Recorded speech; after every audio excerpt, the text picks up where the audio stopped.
दोस्तों, आज हम लोग बात करते हैं बायोलॉजी में। जैसा कि पिछले क्लास में मैंने पढ़ाया था आप लोगों को ब्लड में प्लाज्मा। तो प्लाज्मा के कार्य, प्लाज्मा क्या, प्लाज्मा के कार्य को हम लोगों ने पिछली क्लास में समझा था। आज हम ब्लड में ही पढ़ेंगे आरबीसी को,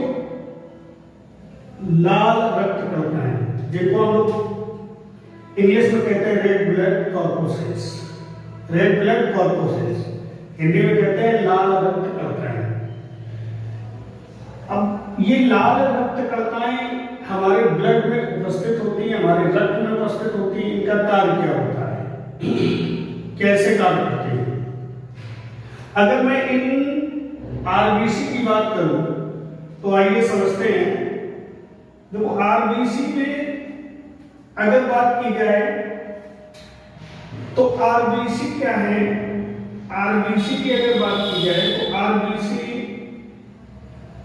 जो हमारे शरीर में मुख्य रूप से कार्य करती है, आरबीसी जो कार्य करती है हमारे शरीर में, क्या कार्य करती है? तो आरबीसी का जो मुख्य कार्य है वो ऑक्सीजन का परिवहन करती है। आरबीसी, जी हाँ, आरबीसी यानी रेड ब्लड कॉर्पोसेल्स का जो मुख्य कार्य है वो हमारे शरीर में ऑक्सीजन का परिवहन करती है। बात समझ में आ रही है? ऑक्सीजन का परिवहन करती है। आरबीसी का मुख्य कार्य है ऑक्सीजन का परिवहन करना। आरबीसी का जो वैज्ञानिक नाम है, आरबीसी का वैज्ञानिक नाम है इरिथ्रोसाइट। इरिथ्रोसाइट आरबीसी का वैज्ञानिक नाम है इरिथ्रोसाइट। अगर आपसे पूछा जाए कि आरबीसी का वैज्ञानिक नाम क्या है तो आप बताएंगे आरबीसी का वैज्ञानिक नाम है इरिथ्रोसाइट। क्या है? इरिथ्रोसाइट। बात की जाए आरबीसी के निर्माण की। आरबीसी का निर्माण वयस्क अवस्था में, जो वयस्क है, सामान्य मानव में आरबीसी का निर्माण बोन मेरो अस्थमज्जा में होता है। बोन मेरो अस्थमज्जा में होता है। अगर यहीं पर बात कर ली जाए भ्रूण अवस्था में, तो भ्रूण अवस्था में आरबीसी का निर्माण यकृत में होता है, अर्थात लीवर में होता है। यकृत अर्थात लीवर में होता है। तो दोनों पॉइंट आपको याद रखने पड़ेंगे, इंपॉर्टेंट है। अगर आपसे पूछा जाए कि आरबीसी का जो निर्माण है वो सामान्य मनुष्य में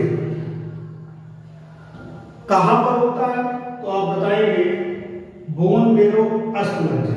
ठीक। अच्छा, अब ये बोन मेरो है क्या? बोन मेरो है क्या? देखो, हमारे शरीर में क्या है कि हड्डियां हैं। क्या है? हड्डियां। तो अगर मैं बात करूं कि इन हड्डियां जो हमारे शरीर में ये हड्डियां हैं, इन हड्डियों के अंदर एक चिपचिपा पदार्थ लाल कलर का मिलता है। उसी चिपचिपे पदार्थ को हम लोग वो मेरो कहते हैं। क्या कहते हैं? बोन मेरो कहते हैं, जो कि हड्डियों के अंदर पाया जाता है। क्लियर? इतनी बात समझ गए। भ्रूण अवस्था में यकृत लीवर में होता है आरबीसी का निर्माण। इतनी बात समझ गए। ये दोनों पॉइंट आपको याद रखने होंगे, भूलना नहीं। यहां से प्रश्न बन सकता है। क्लियर? आयोग प्रश्न कहीं से भी बना सकता है, बस हम लोग उस पर थोड़ा ध्यान दें कि प्रश्न कैसे बन सकते हैं। क्लियर? अब बात आती है कि आरबीसी का जो जीवन काल है वो कितने दिन का होता है? तो आरबीसी का जीवन काल होता है 20 दिन का। कितने दिन का होता है? 20 दिन का, 120 दिन का। सॉरी, आरबीसी का जीवन काल 120 दिन का होता है। कितने दिन का होता है? 120 दिन का होता है। तो आरबीसी की जो मृत्यु है, आरबीसी की मृत्यु कहां होती? पीलिया। आरबीसी नष्ट कहां होती है? पीलिया। तो इसे स्प्लीन भी कहते हैं। पिलिया स्प्लीन। यहां पर आरबीसी की मृत्यु हो जाती है, अर्थात आरबीसी नष्ट हो जाती है, इसी को आरबीसी का कब्रिस्तान कहते हैं। बहुत इंपॉर्टेंट पॉइंट है ये, कई बार परीक्षा में पूछा भी गया कि आरबीसी का कब्रिस्तान किसे कहते हैं, तो आप बताओगे आरबीसी का कब्रिस्तान पिलिया या स्प्लीन को कहा जाता है। क्लियर है? पिलिया या स्प्लीन है, स्प्लीन को कहा जाता है। क्लियर? अब देखो कुछ उपवाद स्वरूप जीव होते हैं, क्योंकि आरबीसी में केंद्रक नहीं पाया जाता है, न्यूक्लियस नहीं मिलता है। आरबीसी में न्यूक्लियस नहीं मिलता है, ये केंद्रक विहीन होते हैं। लेकिन कुछ उपवाद होते हैं, कुछ उपवाद इस पृथ्वी पर ऐसे जीव भी है जिनके शरीर में मिलने वाली आरबीसी में न्यूक्लियस पाया जाता है। देखो जैसे ऊंट और लामा, एक ये विशेष प्रजाति, ये लामा एक जीव है, एक ऊंट है। इन जीवों में आरबीसी केंद्रक पाया जाता है, इन जीवों में आरबीसी केंद्रक पाया जाता है। ठीक है, तो ये उपवाद में आते हैं ऊंट और लामा। तो आपसे प्रश्न पूछा जाए कि ऊंट मतलब किन जीवों में आरबीसी न्यूक्लियस पाया जाता है, आरबीसी में केंद्रक पाया जाता है, तो आपको विकल्प में ऊंट भी मिल सकता है और लामा भी मिल सकता है। तो आप बताओगे कि ऊंट एवं लामा की आरबीसी में केंद्रक पाया जाता है। ठीक है, क्लियर? इतनी बात समझ गए? अब देखो एक स्वस्थ मनुष्य में जो आरबीसी की संख्या होगी, एक स्वस्थ मनुष्य में जो आरबीसी की संख्या होगी वो 45 से 55 लाख प्रति घन मिलीमीटर होगी। 45 से 55 लाख प्रति घन मिलीमीटर होगी। तो एक स्वस्थ मनुष्य में आरबीसी की कुल संख्या कितनी? तो आप बताइए 45 से 55 लाख प्रति घन मिलीमीटर, प्रति घन मिलीमीटर। तो एक स्वस्थ मनुष्य में आरबीसी की संख्या 45 से 50 लाख प्रति घन मिलीमीटर में होगी। यही संख्या, ये पुरुषों की बात हो रही है। अब अगर कह दिया जाए एक स्वस्थ महिला में, तो आरबीसी की संख्या जो महिला में है, तो महिला में कितनी है? तो आरबीसी की संख्या महिलाओं में कितनी होगी? तो आप बताएंगे 40 से 45। कितना? 40 से 45 लाख प्रति घन मिलीमीटर। 40 से 45 लाख प्रति घन मिलीमीटर महिलाओं में जो है आरबीसी की संख्या मिलती है। क्लियर? इतनी बात समझ गए? अब जो बात कर लेते हैं, इधर तो आ जाइएगा। मैं बोर्ड छोटा होने के कारण जो है मैटर सीमित नहीं होता है, क्योंकि समझाने के लिए मैटर को कुछ जो है उसको लिखना पड़ता है। तो बोर्ड छोटा होने के कारण जो है इन पॉइंटों को मैंने यहां पर लिखा हुआ है। अब इन पॉइंटों को यहां पर समझ लेते हैं, देख लीजिएगा। अगर बात की जाए कि आरबीसी में जो ब्लड में आरबीसी है, ठीक है, ये नष्ट किसके कारण होता है? तो ब्लड में जो आरबीसी है ये नष्ट किसके कारण होता है? तो एक है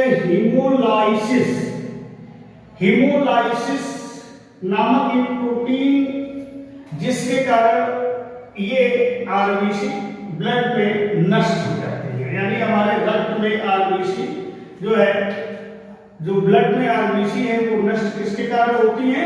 हीमोलाइसिस के कारण। किसके कारण? हीमोलाइसिस के कारण। इतनी बात समझ में आई है ना बेटा? क्लियर है? आगे बढ़े। देखो अगर मैं बात करूं कि आरबीसी की ऊंचाई पर जाते हैं जब हम लोग, जैसे मान लीजिए हम लोगों को अगर किसी चोटी या किसी पहाड़, किसी पर्वत की अगर ऊंचाई पर चढ़ाई करनी पड़े, ऊंचाई करनी पड़े तो हमारा रक्तचाप जो है बढ़ जाता है। और जब ब्लड में मतलब रक्तचाप बढ़ जाएगा तो ब्लड में ही आरबीसी उपस्थित है, यानी रक्त में आरबीसी उपस्थित है। तो आरबीसी ऊंचाई पर जाते समय आरबीसी जो है 30% तक बढ़ जाती है। याद रखना, जब कोई व्यक्ति ऊंचाई पर जाएगा तो उसके ब्लड में उपस्थित आरबीसी की संख्या बढ़ती है। कितने परसेंट तक बढ़ती है? तो आप बताओगे 30% तक आरबीसी की संख्या बढ़ती है ऊंचाई पर जाते समय।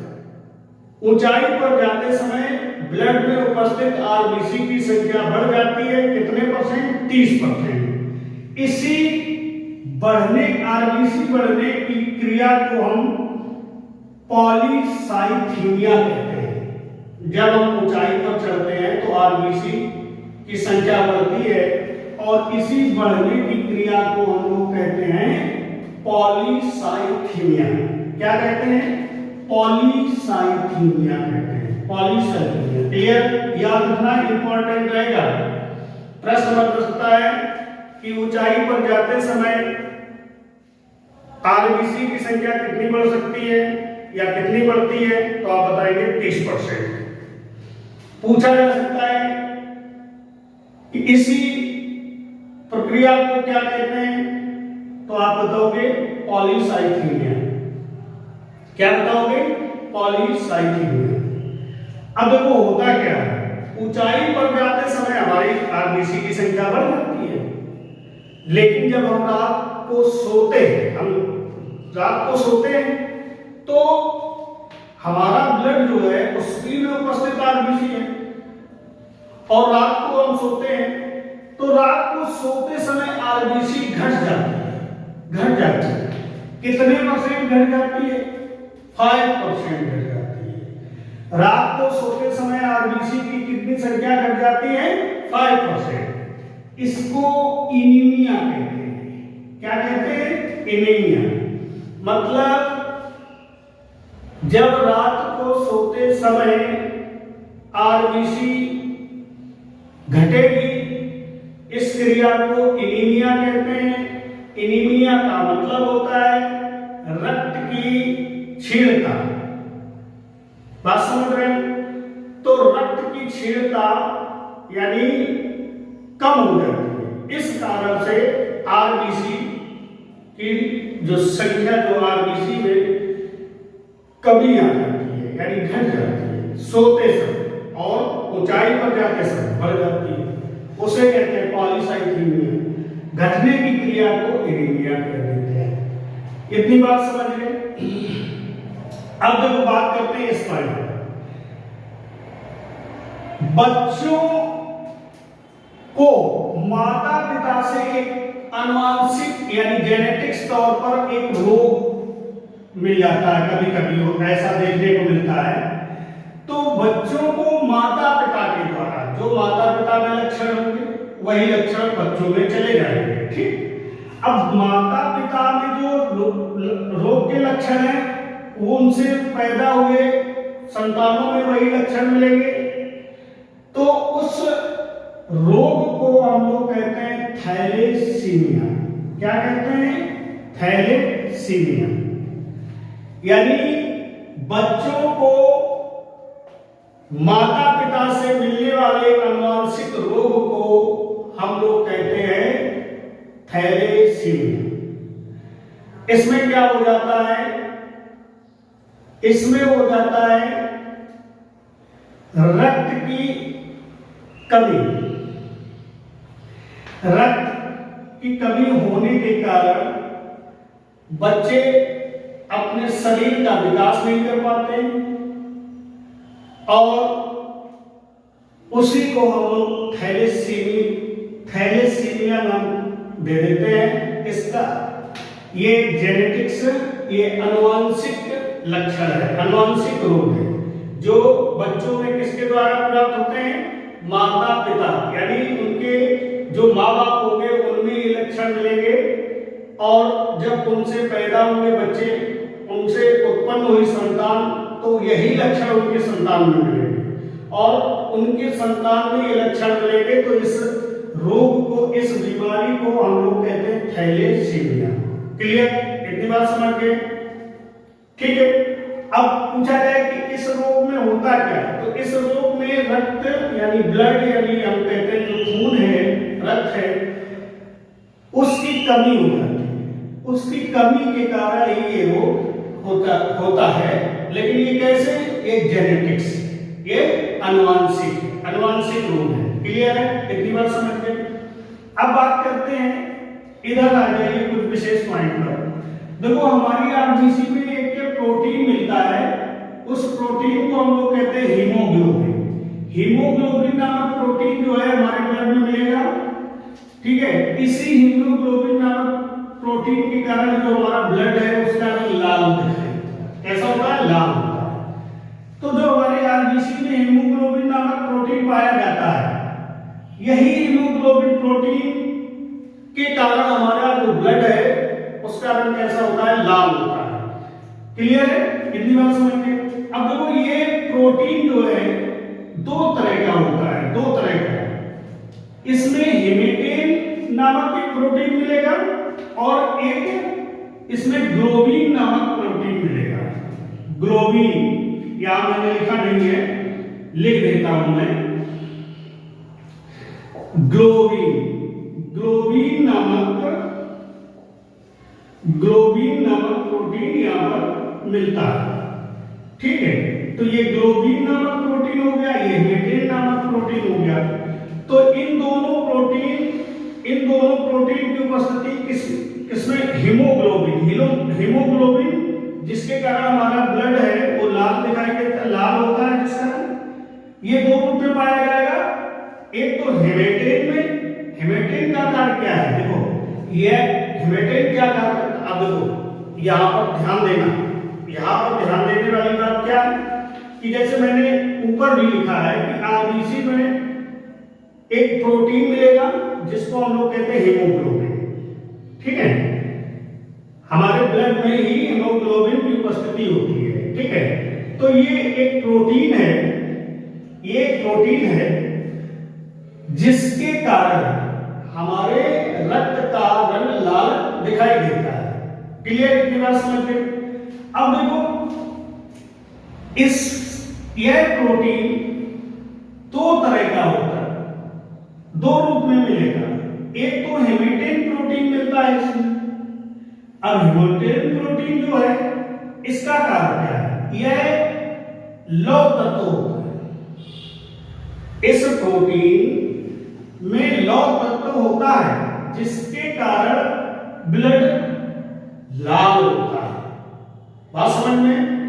आयरन, लौह, तो लौह तत्व आयरन इसमें पाया जाता है, इसलिए हमारे ब्लड यानी रक्त का रंग लाल होता है। तो हेमेटेन प्रोटीन के कारण हमारा जो रक्त है वो लाल दिखाई देता है। और ग्लोबिन प्रोटीन का वर्क क्या है? ग्लोबिन प्रोटीन क्या करता है? तो यहां तक क्लियर होगी बात, ये बात हम लोग समझ गए। अब देखो ग्लोबिन का कार्य है, यह एक प्रकार का, ये भी प्रोटीन है। ग्लोबिन भी एक प्रकार का क्या है? प्रोटीन है। अब ये क्या कार्य करता है? तो देखो बेटा, ये हमारे शरीर में ऑक्सीजन और कार्बन डाइऑक्साइड का, देखो ऑक्सीजन और कार्बन डाइऑक्साइड का क्या करता है? विभिन्न भागों तक पहुंचाने का काम करता है। हमारे शरीर में ग्लोबिन नामक प्रोटीन ऑक्सीजन और कार्बन डाइऑक्साइड को विभिन्न भागों तक पहुंचाने का काम करता है। इतनी बात समझ में आई? तो आज हम लोगों ने पढ़ा कि ग्लोबिन क्या है, हेमेटेन क्या है, हीमोग्लोबिन क्या है, आरबीसी। तो आरबीसी में हम लोगों ने इतनी बात की। अब देखो यहां तक क्लियर हो गया? ठीक है बेटा? कितनी बात समझ में आई? ग्लोबिन का कार्य समझ में आया, इंपॉर्टेंट रहेगा। ग्लोबिन का कार्य होता है O2 और CO2 को शरीर के विभिन्न अंगों तक पहुंचाना, और हेमेटेन का काम होता है, हेमेटेन का पता है आपको, हेमेटेन का काम क्या होता है? ब्लड को, यानी जो ब्लड का रंग है वो लाल, यानी इसमें आयरन और लौह तत्व मिलते हैं। क्लियर है? अब देखो बात करते हैं इन दो पॉइंटों पर, इन दो पॉइंटों पर बात कर लेते हैं, ये भी समझ लेते हैं। देखो कॉकरोच, कॉकरोच अगर आपसे पूछा जाए कॉकरोच में जो ब्लड होता है वो किस रंग का होता है? तो कॉकरोच में जो ब्लड होता है वो सफेद रंग का होता है। कैसा होता है? सफेद रंग का। लेकिन ये किस प्रोटीन के कारण होता है? तो कॉकरोच का ब्लड सफेद रंग का जो होता है वो हीमोलिम्फ प्रोटीन के कारण होता है। हीमोलिम्फ प्रोटीन याद रखना, कॉकरोच का जो रक्त है वो सफेद रंग का होता है, लेकिन वो किस प्रोटीन के कारण होता है? तो आप बताओगे हीमोलिम्फ प्रोटीन, हीमोलिम्फ प्रोटीन के कारण होता है। इतनी बात समझ गए? क्लियर? अब देखो बात करते हैं ऑक्टोपस। आप लोगों ने ऑक्टोपस देखा है? ऑक्टोपस जानते हैं आप? देखा होगा आप लोगों ने, नहीं वैसे तो आपने चित्र में देखा होगा, जिसकी विभिन्न शाखाएं होती हैं, जलीय जीव है ये। क्लियर? अब देखो ऑक्टोपस में जो ब्लड है, रक्त है, यहां पर इन दोनों तत्वों, दोनों पॉइंटों को याद रखिएगा, प्रश्न बनता है। ऑक्टोपस में जो रक्त होता है वो नीले रंग का होता है। कैसा होता है? नीले रंग का होता है। और हमारे शरीर में लाल होता है, कॉकरोच में सफेद होता है। इसी तरह से ऑक्टोपस में रक्त का रंग नीला होता है। ये एक विशेष प्रकार के प्रोटीन के कारण होता है, जिसको हम लोग कहते हैं हेमोसाइनिन प्रोटीन। क्या कहते हैं? हेमोसाइनिन प्रोटीन के कारण ही ऑक्टोपस के रक्त का रंग कैसा होता है? तो नीला होता है। कैसा होता है? नीला होता है। क्लियर है? समझ में आई कि नहीं? बात समझ में आ रही कि नहीं? अच्छा चलिए ओके, आगे बात। अब इतनी बात समझ गए तो आज हम लोगों ने क्या पढ़ा? आरबीसी। क्या पढ़ा? आरबीसी, लाल रक्त कणिकाएं। ठीक है, तो ब्लड में आज हम लोगों ने आरबीसी को समझा। अब नेक्स्ट क्लास में हम आप लोगों को बताएंगे कि डब्ल्यूबीसी क्या है और प्लेटलेट्स यानी रक्त बिंबाणु क्या है। तो नेक्स्ट क्लास में हम लोग चर्चा करेंगे डब्ल्यूबीसी और रक्त बिंबाणु। तो जय हिंद, आज के लिए इतना ही, मिलते हैं अगली कक्षा में।